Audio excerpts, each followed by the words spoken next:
बजे का टाइम आपको दिया है तो 4:30 बजे के पहले मैं पहुंचूंगा आपके बीच में। वो कालखंड अब समाप्त हुआ जिस कालखंड में अनुमान लगाया जाता है कि नेता ने अगर 4:30 बजे कहा है तो 5:30 बजे आएंगे। अगर मैंने आपसे निवेदन किया है कि मैं 4:30 बजे आऊंगा तो 4:30 बजे नहीं तो 4:28 तक आपके यहां जरूर पहुंच जाऊंगा। सदैव हमारी कोशिश रहती है। क्यों?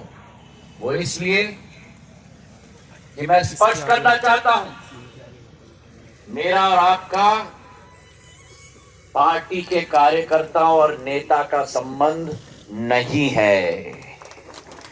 मेरा और आपका अगर एक संबंध है तो उसी राजमाता विजयराजे सिंधिया का पोता आज आपके सामने खड़ा है, जिस राजमाता साहब ने इस जनसंघ को, इस जनता पार्टी को और इस भारतीय जनता पार्टी को पूरे देश में स्थापित करने के लिए जी जान लगाया था। मेरे भाई और बहनों, खून वही है। सीताराम जी बैठे हुए हैं मंच पे, चेहरा वही है, रग रग में ऊर्जा वही है। आप लोगों के लिए जी जान देने की संकल्प और क्षमता भी वही है मेरे भाइयों। और इसलिए आज इस मंच से मैं कहना चाहता हूं, अगर अध्यक्ष जी की अनुमति है तो मैं निवेदन करना चाहता हूं, हमारे संचालनकर्ता, हमारे अध्यक्ष जी, हमारे विधायक जी सब कह रहे थे कार्यकर्ताओं का सम्मेलन है, सब कह रहे थे, पोलिंग बूथ के लोग साथ में उपस्थित हुए हैं। ये कार्यकर्ताओं का सम्मेलन नहीं है, ये पोलिंग बूथ का सम्मेलन नहीं है।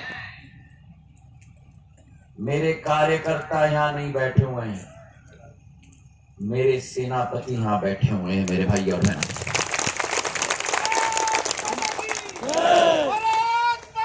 ये हुई ना बात, भारत माता के, भारत माता के। सेनापति खड़े हैं अभी मंच पे। मुझे युवा मोर्चा ने, कहा गए मेरे युवा मोर्चा के रामू, युवा मोर्चा ने मुझे छत्रपति शिवाजी महाराज का चित्र मुझे अर्पण किया।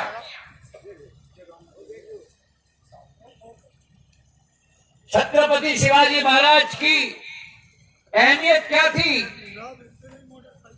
उन्होंने 12 साल की उम्र में, 12 साल के बालक ने एक संकल्प लिया, 12 साल के बालक ने एक कसम खाया।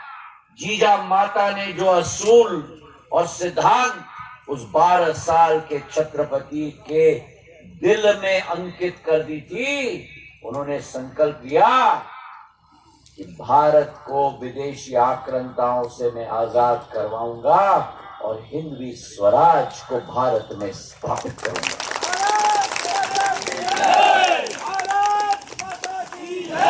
और उसी छत्रपति शिवाजी महाराज के सिपाहियों में से एक सिंधिया परिवार है। सिंधिया, होलकर, गायकवाड़, तीन सबसे प्रमुख सेनापति छत्रपति शिवाजी महाराज के। और जो सौगंध छत्रपति शिवाजी महाराज ने खाई थी हिंदवी स्वराज की, उस सौगंध भगवा झंडे के आधार पर उसी सौगंध को अगर साकार किसी ने किया तो महाजी सिंधिया महाराज ने किया, जब दिल्ली के लाल किले पर नाग निशानी भगवा ध्वज को गाड़ के रख दिया मेरे भाई और बहनों। और आज वही हिंदवी स्वराज का सपना जनसंघ हो, जनता पार्टी हो, भारतीय जनता पार्टी हो, वही हिंदवी स्वराज का सपना एक एक व्यक्ति का है मेरे भाई और बहनों, एक एक सेनापति का है। और आज हमारा झंडा बदारदार, झंडा का वाहक प्रधानमंत्री जी के रूप में नरेंद्र मोदी जी है मेरे भाई और बहनों। और सोच वही है, संकल्प वही है, आशा और अभिलाषा वही है, लक्ष्य वही है कि हम ना रुकेंगे,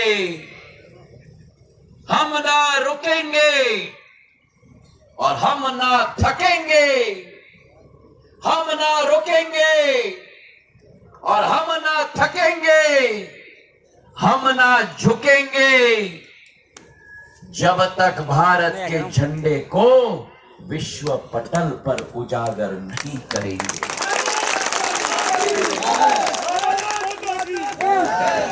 तो जिस व्यक्ति ने ये ठान लिया है,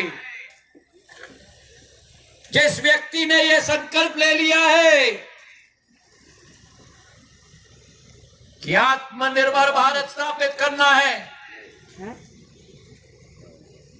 आत्मनिर्भर भारत स्थापित करना है, भारत को एक विकासशील देश से विकसित देश में परिवर्तित करना है, विकसित देश में परिवर्तित करना है, और भारत को विश्व में विश्व गुरु के रूप में स्थापित करना है।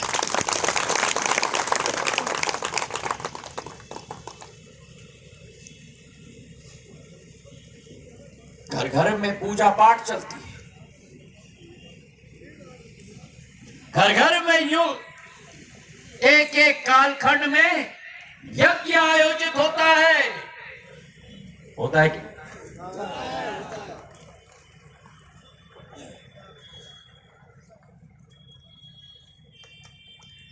और उस यज्ञ में हम क्या करते हैं?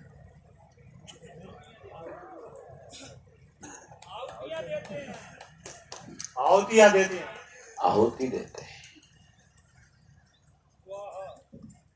स्वाहा,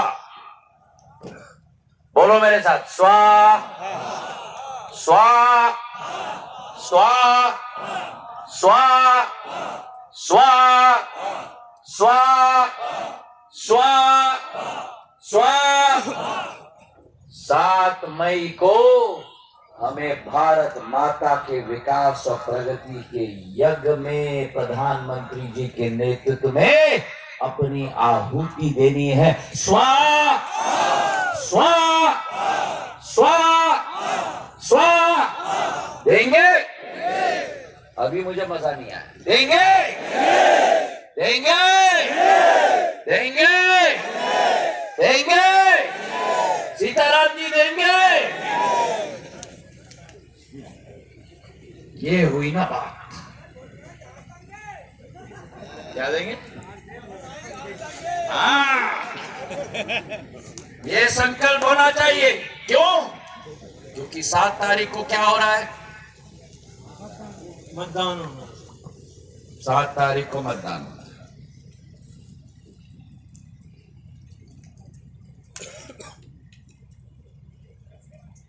7 तारीख को मतदान नहीं होना है।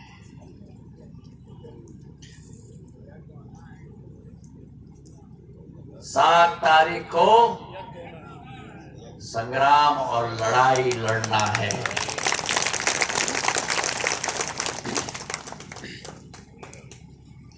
आप सब लोग, जब मैं कह रहा हूं आप सेनापति हो,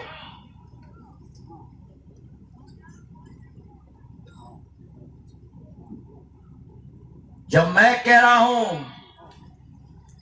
कि आप देश के सैनिक, भारतीय जनता पार्टी भारती के सैनिक और सेनापति हो, तो ये क्या है?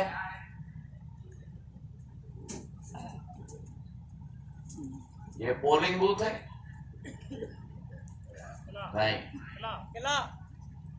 ये किला है जिस किले के आप सेनापति हो। और इसलिए अगर अनुमति हो अध्यक्ष जी की, नारा लगता है बूथ जीता, अब नारा परिवर्तित करने वाला हूं मैं। बूथ जीता चुनाव जीता नारा नहीं रहेगा। बोलो। किला जीता चुनाव जीता, किला जीता युद्ध जीता। किला जीता युद्ध जीता, किला जीता किला जीता किला जीता किला जीता किला जीता किला जीता। मेरा किला, मेरा किला, मेरा किला, मेरा किला। जिस प्रधानमंत्री ने, अभी अध्यक्ष जी ने बड़े सुंदर तरीके से हम सबको समझाया,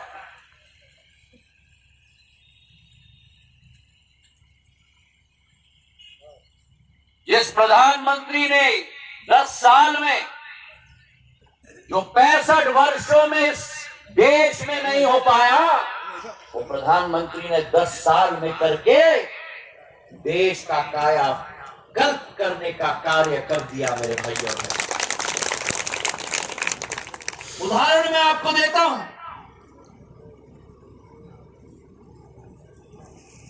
65 वर्षों में गरीबों के केवल 3 करोड़ घर बने थे। 10 साल में एक व्यक्ति के नेतृत्व में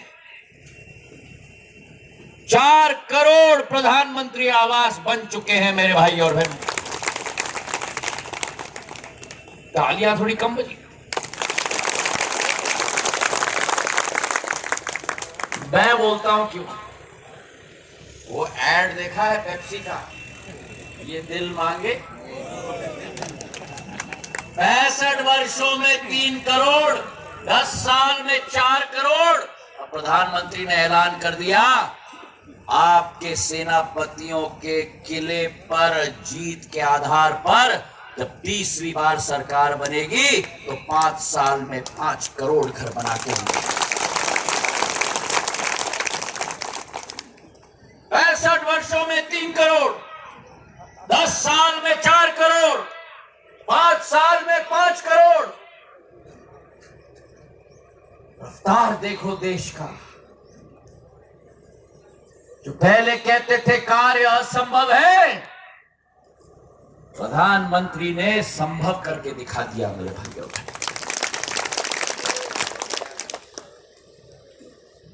और वैसे क्षेत्र में भी जो लोग कहते थे कार्य असंभव है, शाडोरा से हमारे हजारों लोग करीना माता के दर्शन करने के लिए लालायक होते थे। बब्बा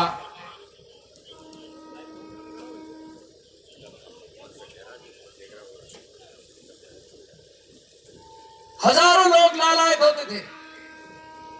मेरे पास सूचना आई, शाडोरा से करीला माता की सड़क 53 किलोमीटर की 135 करोड़ रुपए की आपके लिए स्वीकृत करा दी।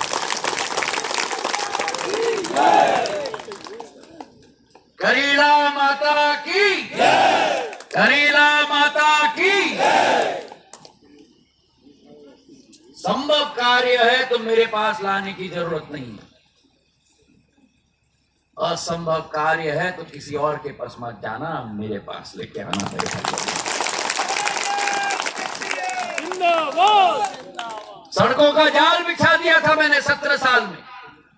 आप लोगों को याद है अशोकनगर से गुना की सड़क का क्या हाल होता था? हम लोगों को ढूंढने पड़ते थे कि सड़क कहाँ है और गड्ढा कहाँ खत्म होता है। अशोकनगर से गुना की सड़क शाडोरा होते हुए हम लोगों को 2-2.5 घंटे लगते थे। आज 50 मिनट में हम लोग गुना से अशोकनगर पहुंच सकते हैं। शाडोरा से वजीदपुर की मार्ग, म्याना की मार्ग, एक विधानसभा को दूसरे विधानसभा के साथ जोड़ने वाली सड़क, अशोकनगर भादोन छिपोन की सड़क, जो सड़कें आपने मुझसे मांगा वो मैंने किया, जो आपने नहीं मांगा वो भी मैंने आपको करके दिखाया। अशोकनगर आरोन की सड़क, अशोकनगर विदिशा की सड़क, अब अशोकनगर में रिंग रोड हमको बनाना है, गुना में रिंग रोड बनाना है। आपका आशीर्वाद रहे, जनता का आशीर्वाद रहे तो आपका सैनिक आपके लिए बना के देगा मेरे।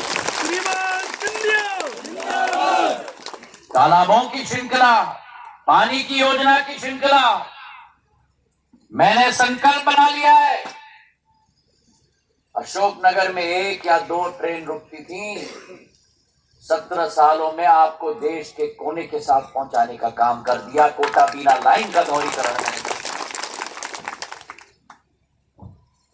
यह विकास और प्रगति जो मेरे पूज्य पिताजी ने सपना देखा था, जो लोग कहते थे कि सिंधिया जी आप सपना देख रहे हो, गुना इटावा रेलवे लाइन कभी नहीं बन पाती है।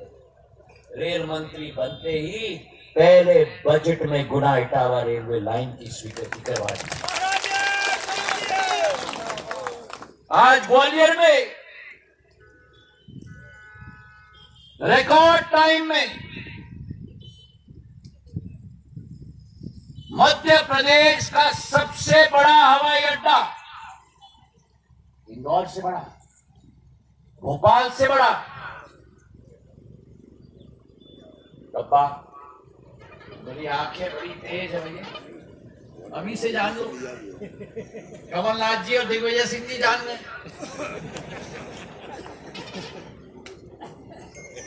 सबसे बड़ा हवाई अड्डा 16 अक्टूबर 2022 को गृह मंत्री जी के द्वारा उसका शिलान्यास किया था और ठीक 16 महीने के अंदर बड़े महाराज की जयंती 10 मार्च को प्रधानमंत्री जी के द्वारा उसका उद्घाटन भी हमने करा दिया। 2.5 लाख स्क्वायर फुट का हवाई अड्डा, 2,50,000 स्क्वायर फुट, भोपाल से बड़ा, इंदौर से बड़ा, मध्य प्रदेश का सबसे बड़ा हवाई अड्डा अगर कहीं बना है तो आपके और हमारे ग्वालियर में मैंने बना दिया। आप लोग भोपाल जाते हो, अब कनेक्शन पकड़ना है तो ग्वालियर से भी पकड़ सकते हो। दिल्ली का कनेक्शन, मुंबई का कनेक्शन, बेंगलुरु का कनेक्शन, हैदराबाद का कनेक्शन, कोलकाता का कनेक्शन, अहमदाबाद का कनेक्शन, और तो और क्या,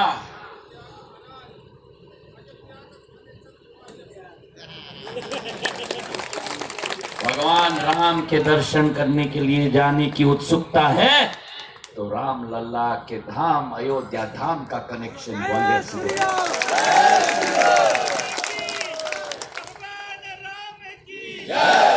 सियावर रामचंद्र की, सियावर रामचंद्र की। 500 साल पुराना सपना अगर किसी ने पूरा किया तो प्रधानमंत्री नरेंद्र मोदी जी ने पूरा किया है मेरे भाइयों। मां भारती का सच्चा सपूत इस पृथ्वी पर और इस देश का नेतृत्व वो प्रधान सेवक और प्रधान रक्षक कर रहा है मेरे भाइयों और बहनों। पाकिस्तान और चीन की आज हिम्मत नहीं है भारत के तरफ आंख उठाने की। मेरे भाई और बहनों, अगर उन्होंने ईंट फेंका तो ईंट का जवाब पत्थर के आधार पर नरेंद्र मोदी जी ने उनको दे दिया। ये वो भारत है जो कभी किसी देश पर आक्रमण नहीं करता, लेकिन अगर किसी देश ने भारत के ऊपर टेढ़ी नजर डाली तो ये भारत माता के सपूत है। मेरे भाई और बहनों, जवाब भी उसी श्रेणी में हम देने की क्षमता रखते हैं। आज भारत की अस्मिता विश्व पटल पर उजागर हो गई है। एक जमाना था जब भारत का प्रधानमंत्री झोली फैलाकर राशि के लिए, दवाई के लिए विदेशी देशों के ऑफिस के बाहर लाइन लगा के खड़े होते थे। आज हमारा प्रधानमंत्री विदेश जाता है तो विदेश में राष्ट्रपति और प्रधानमंत्रियों की लाइन लग जाती है उनसे मिलने के लिए। भारत माता आज विश्व पटल पर उजागर हो रही है। कोरोना काल में जिस देश में एक टीका नहीं होता था, स्मॉल पॉक्स का टीका, मीजल्स का टीका, हमको विदेश से आयात करना पड़ता था, 15 साल बाद मिलता था भारत को। वही देश ने कोरोना के दो टीकों का आविष्कार कर दिया। मेरे भाइयों, प्रधानमंत्री के नेतृत्व में दो टीके का आविष्कार हो गया। और केवल आविष्कार नहीं, वैक्सीन मैत्री के आधार पर वासुदेव कुटुंबकम की विचारधारा के आधार पर 150 देशों को वो वैक्सीन मैत्री के आधार पर निर्यात करने का काम प्रधानमंत्री नरेंद्र मोदी जी ने किया। 220 करोड़ टीके भारत के अंदर लगे।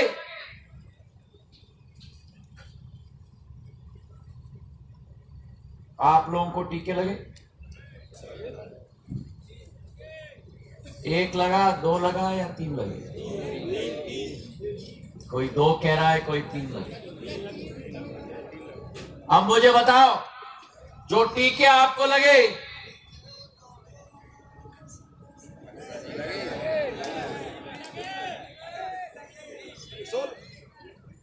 $220 करोड़ टीके किसी देश में नहीं लगा, केवल भारत में 220 करोड़ टीके निःशुल्क लगाने का काम प्रधानमंत्री नरेंद्र मोदी ने किया।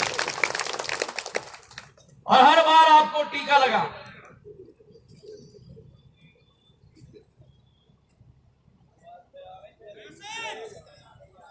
डब्बे पे मैसेज आ गई। अमेरिका और लंदन में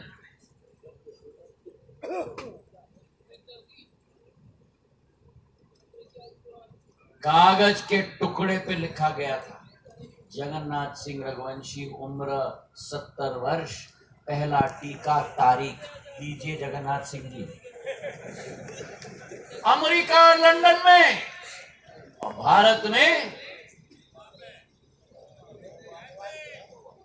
मोबाइल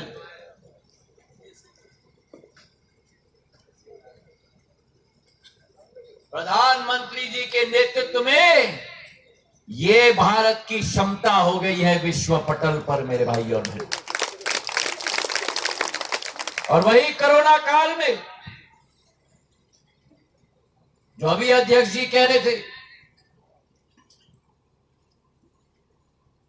मैंने सुनिश्चित किया कि एक भी व्यक्ति मेरे क्षेत्र में, मेरे संभाग में रेमडेसिविर इंजेक्शन से वंचित ना रहे, ऑक्सीजन से वंचित ना रहे। जब मुझे अशोकनगर से फोन कॉल आए कि ऑक्सीजन की सिलेंडर नहीं है, मैंने भारतीय वायुसेना का C-130J हरक्यूलिस एयरक्राफ्ट प्लेन जो ग्वालियर में लैंड किया, पीछे से खुलता है, जैसी गाड़ी की डिक्की होती है, पीछे प्लेन में डिक्की होती है, पीछे से खोल के उस प्लेन के अंदर पूरा ट्रक ऑक्सीजन के टैंकर का ठोस के मैंने रांची उड़ा दिया। रांची में अनलोड करके उसमें ऑक्सीजन भर के रेल के पटरी के ट्रैक पर डाल के वो रेल का ऑक्सीजन का टैंकी ग्वालियर और शिवपुरी लाकर अनलोड करके आपके अस्पताल में ऑक्सीजन का टैंकर पहुंचाने का कार्य किया। रेमडेसिविर का इंजेक्शन, टीका, दवाई, आपकी जीवन में कोई संकट न हो, आपका सुरक्षा कवच ज्योतिरादित्य सिंधिया आपके लिए खड़ा है। और इसलिए आज मैं आपको आह्वान करना चाहता हूं, 7 तारीख को कांग्रेस और बीजेपी के बीच में चुनाव नहीं है। प्रधानमंत्री जी ने भारत माता को एक सफर पर ले चुके हैं, एक विकास का सफर, एक विश्वास का सफर, एक विकास का सफर, एक विश्वास का सफर, एक निरंतर प्रगति का सफर। उस सफर को निरंतर जारी रखने का युद्ध और संग्राम है मेरे भाई और बहनों।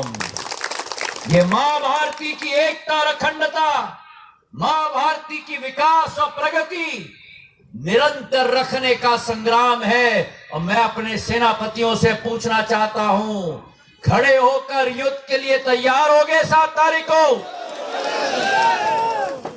अपने एक एक किले पर भारतीय जनता पार्टी का कमल के फूल के झंडे को लहराओगे? करो या मरो की लड़ाई लड़ोगे? अपने किले को 400 पार करोगे? 7 तारीख को इस झंडे को, जो भारत माता की सोच और विचारधारा की पूंजी है, इस झंडे को अपने किले पर गाड़ के रख दोगे? तो जो संकल्प मेरे साथ लिया है, बैठे, अभी समाप्त नहीं हुआ, अभी तो ट्रेलर है, पिक्चर अभी बाकी है। अगर जो संकल्प मेरे साथ आपने लिया है, इस संकल्प को पूरा करने की कसम मेरे साथ खाते हो, तो अगर ये संकल्प है हमारा, तो ये संकल्प को अगर पूरा करना है मेरे भाई और बहनों, मेरे सेनापतियों, तो पैड और पेन निकालो। ये अस्त्र शस्त्र है आपका। और मेरे 6 निवेदन मैं आपसे करने वाला हूं। 6 निवेदन जो आपकी अगर सहमति होगी तो नोट करना।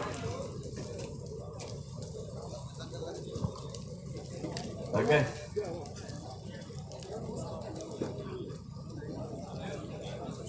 मेरा पहला निवेदन,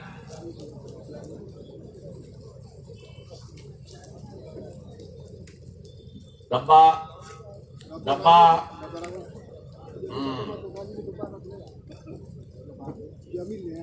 जब अप्रैल और मई 2023 में मैं यहां आया था,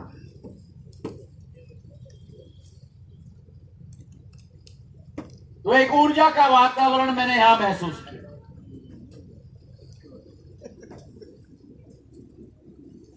कई विशेषज्ञ मध्य प्रदेश आ रहे थे।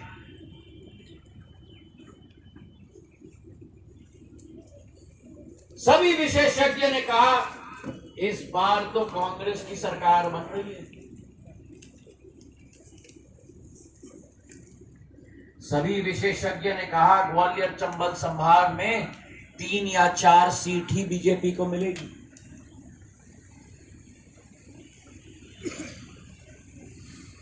और जब ये बात हमने सुनी कि जिस सरकार ने भ्रष्टाचार का रिकॉर्ड आपके और हमारे प्रदेश में कायम किया था, जिस सरकार ने वादा खिलाफी का रिकॉर्ड इस प्रदेश में कायम किया था, हम सबके दिल में एक ज्वालामुखी की तड़प आई थी कि नहीं?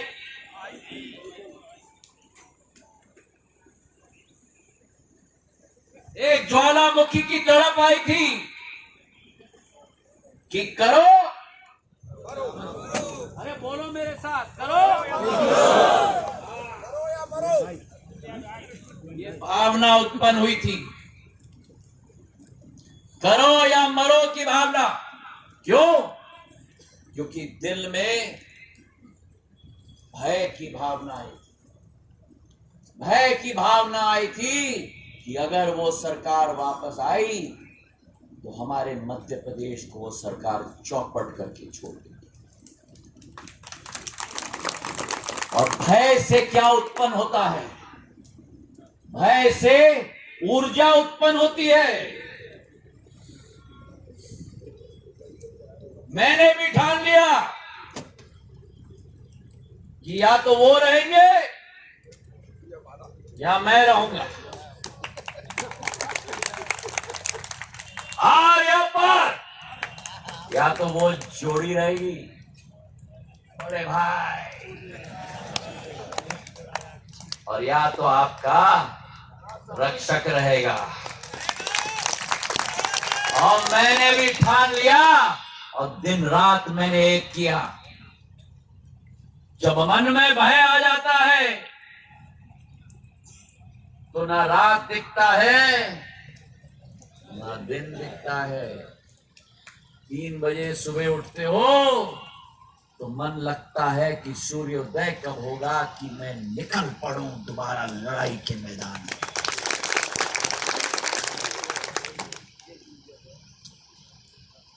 वो भावना मेरे सेनापतियों में मुझे दोबारा चाहिए। लाओगे? लाओगे? क्योंकि 1 महीने से मैं प्रवास पे हूं और सत्य बोलने की मेरी आदत है। 1 महीने से मैं प्रवास पे हूं और 163 सीट जीतने के बाद मैं देख रहा हूं कि मेरे सेनापतियों में अति आत्मविश्वास की जहर आ चुकी है। जहर, फील गुड आ चुकी है कि भैया चिंता नहीं, हम तो जीतेंगे।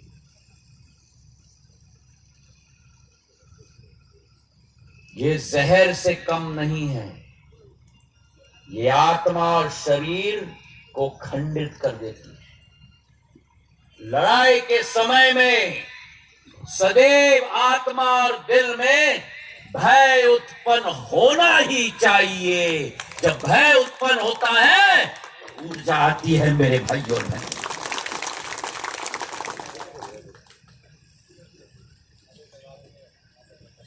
और भय के साथ एक और भावना होनी चाहिए। भय के साथ जरूरी है कि एक और भावना होनी चाहिए। भय के साथ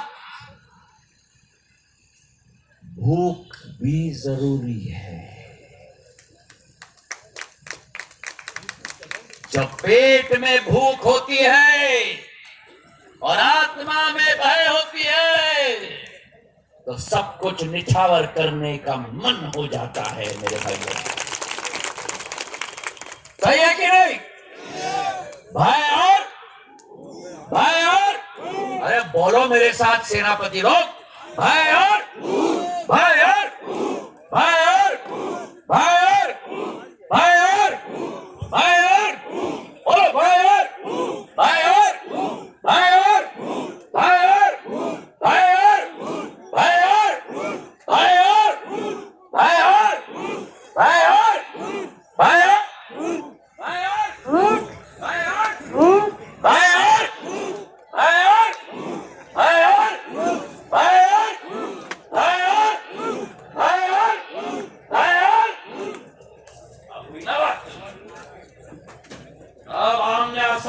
करने के लिए मेरी फौज अब तैयार हुई, तैयार हुई, तैयार हुई। हाँ। भाई और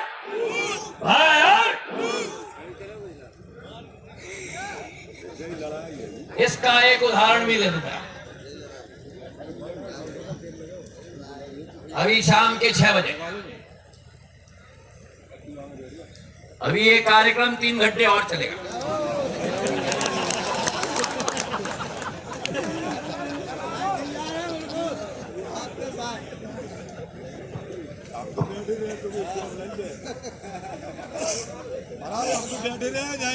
तीन घंटा हमें लग रहा है। मैं तो तैयार हूँ, हम भी तैयार हैं। पेट में भूख है, दिल में भय है, सब कुछ नछावर करने की क्षमता है मेरे भाइयों।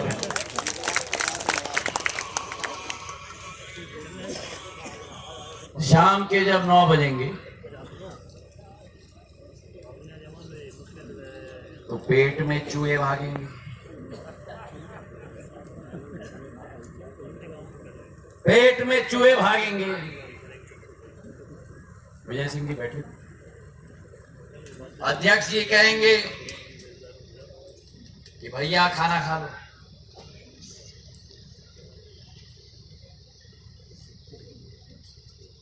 अब हमारे बगुलिया के क्या नाम है, रामकृष्ण, रामकृष्ण जी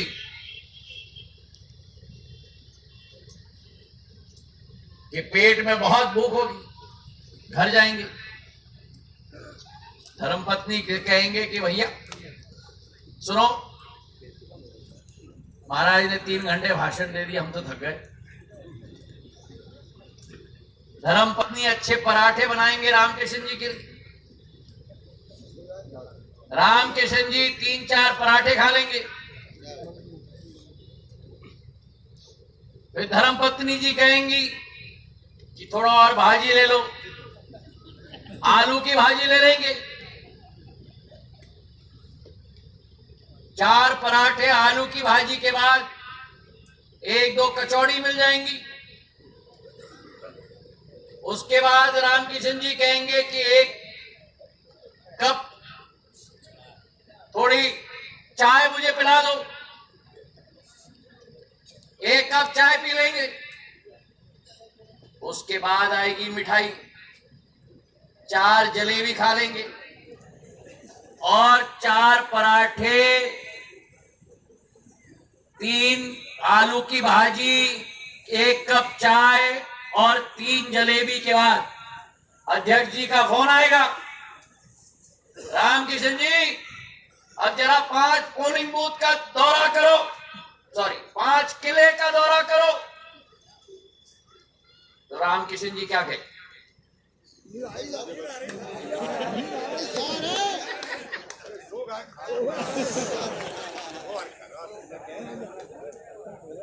इसलिए पेट में भूख जरूरी है मेरे भाइयों।